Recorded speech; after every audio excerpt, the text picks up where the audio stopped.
अरे छोड़िए यार, अबे कोई नोटिस नहीं लेता तुम्हें, छोड़ो छोड़ो, कोई नोटिस नहीं लेगा तुम्हें।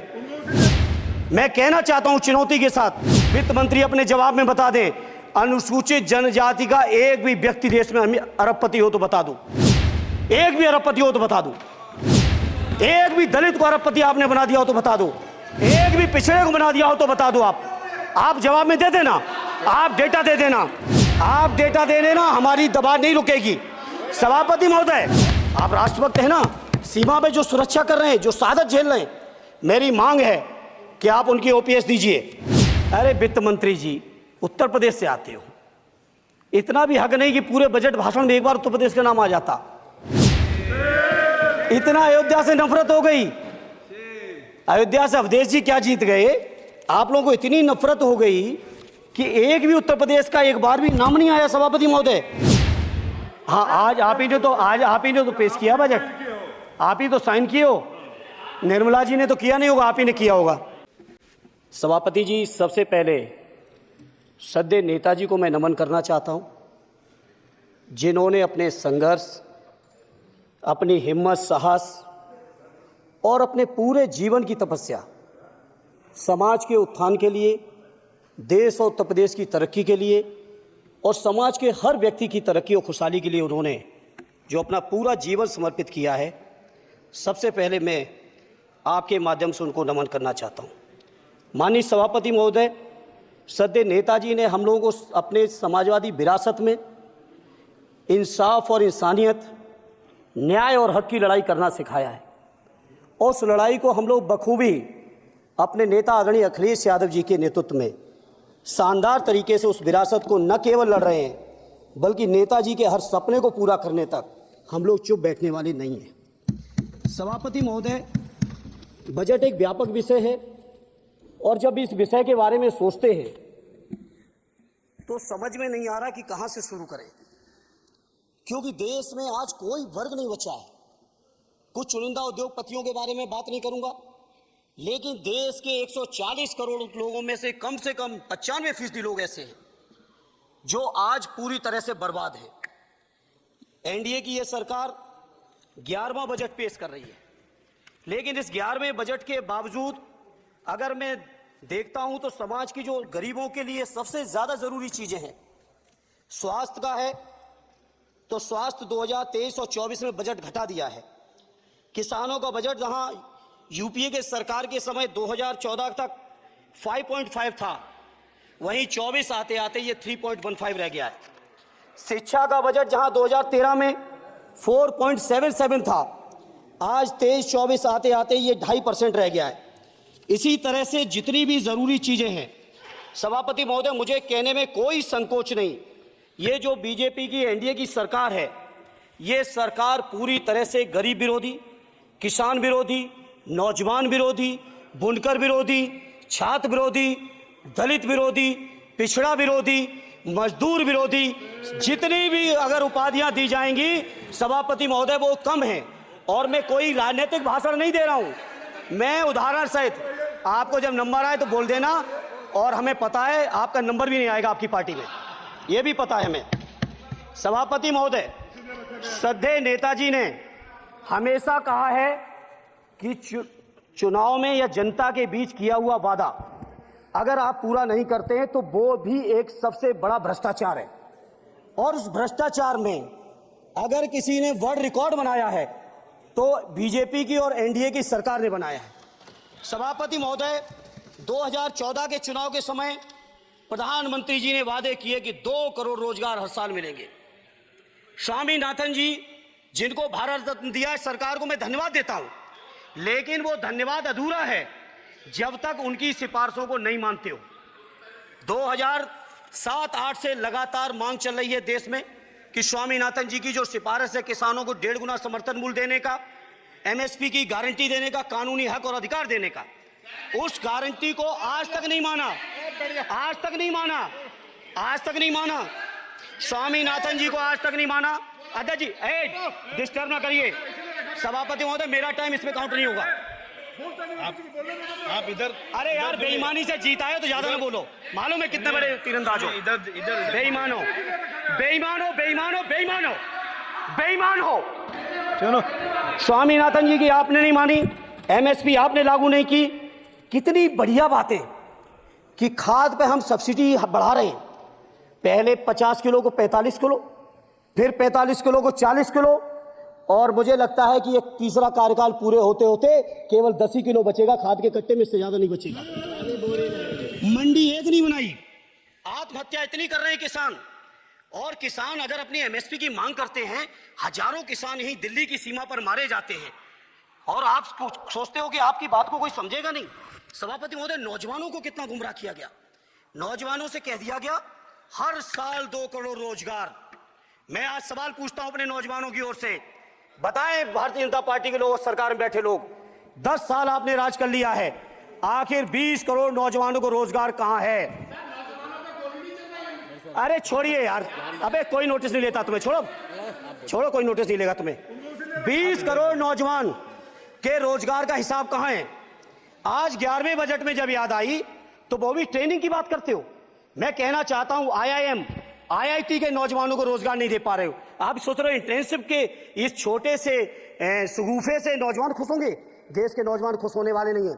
सभापति महोदय, शिक्षा के मसले पर लगातार बजट घटाया जा रहा है, लगातार सरकारी शिक्षा कम की जा रही है, और ये बीजेपी की सरकार की लगातार प्रयास है कि नौजवान शिक्षित होंगे तो सवाल पूछेंगे। देश की जेएनयू से लेके, बीएचयू से लेके, एमयू से लेके जितने बड़े संस्थान हैं, सारे संस्थानों को बर्बाद कर दिया है। एक भी दलित, एक भी पिछड़े, कहीं आपका वाइस चांसलर नहीं है।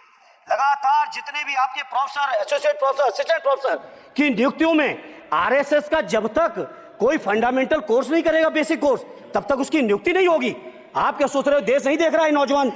यूजीसी का बजट लगातार कम किया जा रहा है।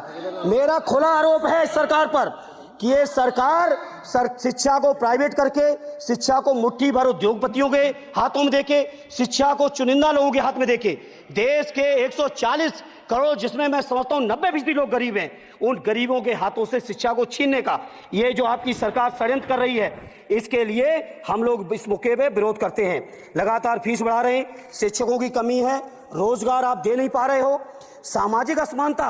सभापति महोदय, 2014 में जिस समय सरकार बनी थी एनडीए की, उस समय देश की जितनी भी जो आर्थिक चीजें थी, जो वेल्थ थी, उसमें पिछड़ों की हैसियत 17% थी, 17%, और आज 10 साल की एनडीए की सरकार के बाद पिछड़ों की आर्थिक हैसियत हो गई है केवल 9%। मैं कहना चाहता हूं चुनौती के साथ, वित्त मंत्री अपने जवाब में बता दें, अनुसूचित जनजाति का एक भी व्यक्ति देश में अरबपति हो तो बता दो, एक भी अरबपति हो तो बता दो, एक भी दलित को अरबपति आपने बना दिया हो तो बता दो, एक भी पिछड़े को बना दिया हो तो बता दो। आप जवाब में दे देना, आप डेटा दे देना, आप डेटा दे देना, हमारी दबाव नहीं रुकेगी। सभापति महोदय, जब जब बीजेपी की सरकार, जब जब बीजेपी के लोग विपक्ष में रहे तो ओपीएस की बातें किए। 10 साल से आप सत्ता चढ़ा रहे हो, 11वां बजट पेश कर रहे हो, पूरा देश आज ओपीएस के लिए, सरकारी कर्मचारी परेशान है, कहीं ओपीएस की चर्चा नहीं है, पुरानी पेंशन की कोई चर्चा नहीं है। सभापति महोदय, पुरानी पेंशन तो पुरानी पेंशन, हम मांग करते हैं, बहुत बड़े राष्ट्रभक्त आप बनते हो, मैं मांग करता हूं देश के पैरामिलिट्री फोर्सेस को आप पुरानी पेंशन दीजिए। मैं मांग करता हूं, आप राष्ट्रभक्त हैं ना, सीमा पे जो सुरक्षा कर रहे हैं, जो शहादत झेल रहे हैं, मेरी मांग है कि आप उनकी ओपीएस दीजिए। वो आप ओपीएस नहीं दे पाओगे। इसी तरह से सभापति महोदय, देश के अंदर बहुत से ऐसे संविदा कर्मचारी, एक से एक बढ़िया फार्मूला, अब कानूनन मंडल आयोग लागू हो गया तो कैसे पिछड़े और दलितों को रोके? तो संविदा कर्मी की प्राइवेट कंपनी, प्राइवेट आपने आउटसोर्सिंग कर दी। आउटसोर्सिंग के कारण से देश के सारे दलित, सारे पिछड़े, सारे आदिवासी आपकी सेवाओं से बाहर हो गए, उनके पास कोई कानूनी हक नहीं।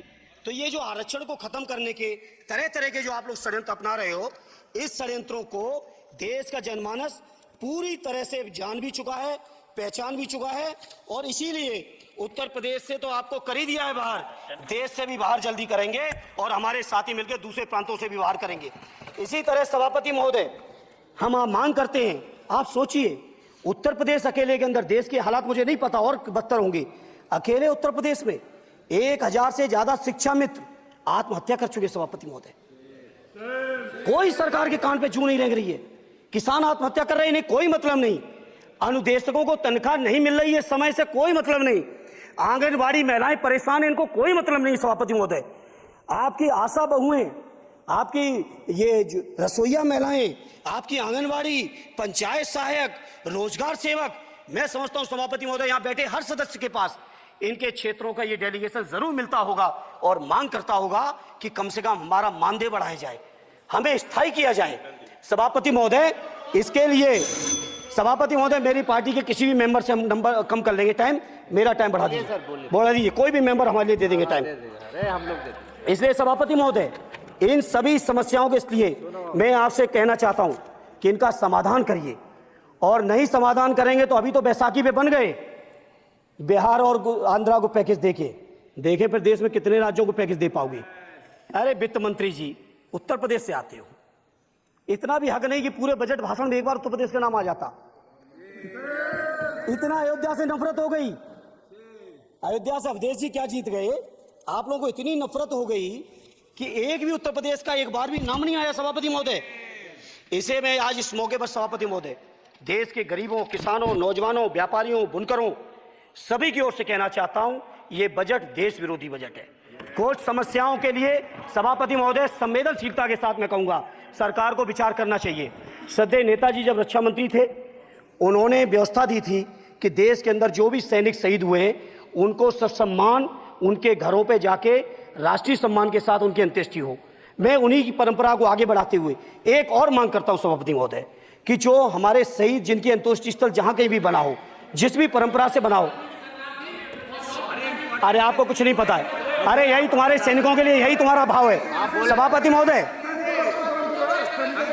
आप बोले सर। सभापति महोदय, मेरा अनुरोध है अग्निवीर की योजना खत्म की जाए। ये 4 साल के सैनिक से देश की उतनी मजबूत रक्षा नहीं हो सकती। नौजवानों को गुमराह करके केवल 4 साल, उन्हें दो ना 60 साल तक रिटायरमेंट, 4 साल बाद वो कहां नौकरी ढूंढेंगे।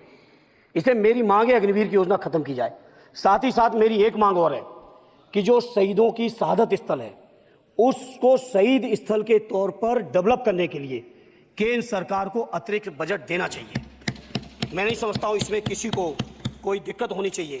इसी तरह सभापति महोदय, बातें बहुत लंबी लंबी की जाती हैं, थोड़ा सा मैं अपने क्षेत्र के बारे में कहूंगा। आदरणीय हमारे नेता माननीय राममूर्ति वर्मा जी ने भी कहा है, माननीय लालजी वर्मा जी ने भी, जो बाढ़ की समस्या है, जो समस्या बिहार में है नेपाल से पानी छोड़ने की, वही समस्या उत्तर प्रदेश की भी है।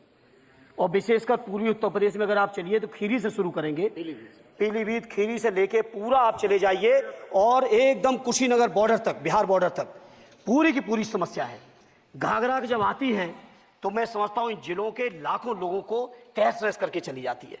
जितना विकास होता है सभापति महोदय, बरसात के समय वो सारा का सारा विकास पूरी तरह से खत्म हो जाता है। इसलिए मेरी मांग है केंद्र की सरकार से कि बजट आप पास कर रहे हो तो कम से कम उत्तर प्रदेश से इतनी नफरत ना करो। 2 बार तो उत्तर प्रदेश की दम पे ही बैठे थे और तब भी ये वित्त मंत्री जी हंस रहे हैं, इनके यहां भी आता है, बाढ़ तो जाती होगी महाराज, बसता तो नहीं होगा, कुशीनगर बसता नहीं होगा, आपका मऊ बसता नहीं है, आजमगढ़ बसता नहीं, अंबेडकर नगर बसता नहीं, बहराइच बसता नहीं, खीरी बसता नहीं, श्रावस्ती बसता नहीं, पीलीभीत बसता नहीं, बलिया बसता नहीं है, कुशीनगर बसता नहीं है, गोरखपुर बसता नहीं है। इतने जिले तो हमारे उत्तर प्रदेश के प्रभावित हैं। तो बिहार की तरह से एक विशेष पैकेज हमारे उत्तर प्रदेश के लिए भी दे दो। कम से कम इतना तो कहने की हिम्मत रखो, केवल चीखने के लिए बैठे हैं सबके सब। सभापति महोदय, दूसरा एक मैं बात, हमसे पूर्व जो सांसद रहे हमारे आजमगढ़ के, बड़ी लंबी लंबी बातें की, गोरखपुर से आजमगढ़ होते हुए बनारस तक का हमने रेलवे लाइन स्वीकृत करा दिया। सभापति महोदय, मैंने जब पता किया अधिकारियों से तो सच्चाई ये है कि अभी उस पर एक भी पैसे का बजट का आवंटन नहीं है, नहीं है बजट का आवंटन। हाँ, आज आप ही ने तो पेश किया बजट, आप ही तो साइन किए हो, निर्मला जी ने तो किया नहीं होगा, आप ही ने किया होगा। तो सभापति महोदय, उस पर बजट भी आए, उस पर बजट भी आना चाहिए। दूसरा सभापति महोदय, ये जो समस्या है बाढ़ वाली, मैं समझता हूं कोई अकेले मेरी नहीं है, मेरे अकेले क्षेत्र की नहीं है। जो भी संवेदनशील व्यक्ति होगा इस पर जरूर गंभीरता से सोचेगा, उसको सोचे। इसी के साथ मैं अपनी पार्टी की ओर से इस जन विरोधी बजट का पुरजोर विरोध करता हूं। बहुत बहुत धन्यवाद।